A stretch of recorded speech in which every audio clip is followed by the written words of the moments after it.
وی M خلیل الرحمان channel میں آپ کا خیر مقدم ہے۔ السلام علیکم ورحمۃ اللہ وبرکاتہ۔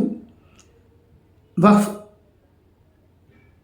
امینڈمنٹ ایکٹ کے بارے میں سپریم کورٹ کا فیصلہ آ گیا ہے،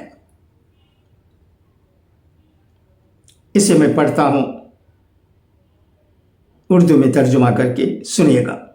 سپریم کورٹ نے پیر 15 ستمبر کی صبح متنازع وقف ترمیمی ایکٹ 2025 کی اہم دفعات پر روک لگا دی ہے۔ لائیو لا کے مطابق چیف جسٹس بی آر کی بینچ گوائی اور جسٹس جی مسیح نے یہ حکم جاری کیا۔ یہ دفعہ 3 میں ایک شخص کو وقف کے لیے جائیداد وقف کرنے سے پہلے 5 سال تک اسلام کا پیروکار ہونا چاہیے۔ اس وقت تک روک دیا گیا ہے جب تک کہ ریاستی حکومتیں اس بات کا تعین کرنے کے لیے قواعد وضع نہیں کرتی کہ مسلمان کون ہے۔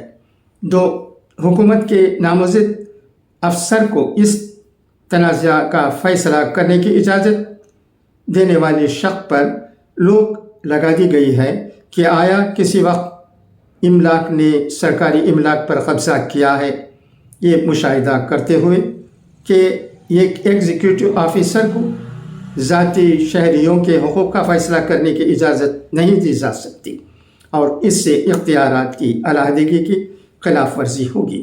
3 جبکہ غیر مسلموں کو وقف بورڈ کے ممبر بننے کی اجازت دینے کی شق پر روک نہیں لگائی گئی ہے۔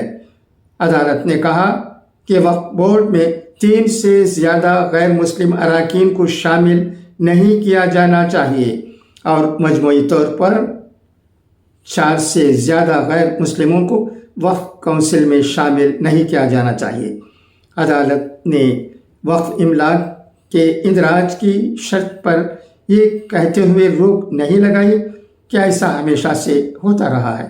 رجسٹریشن کے لیے وقت کی حد کے بارے میں خدشات پر عدالت نے کہا، بار اور بینچ کے مطابق اس کے عبوری حکم میں حل کیا گیا ہے جو ابھی دستیاب نہیں ہے۔ میں سمجھتا ہوں کہ آل انڈیا مسلم پرسنل لا بورڈ اس فیصلے پر غور کرتی ہوگی اور انشاءاللہ مستقبل قریب میں مسلم پرسنل لا بورڈ کی طرف سے ہمیں معلوم کرایا جائے گا کہ سپریم کورٹ کا یہ فیصلہ کیسا ہے۔ ہم سب کو مسلم پرسنل لا بورڈ کیا کہتی ہے اس پر انتظار رہے گا۔ بہت سی باتیں ہو رہی ہیں فیصلے کے بارے میں،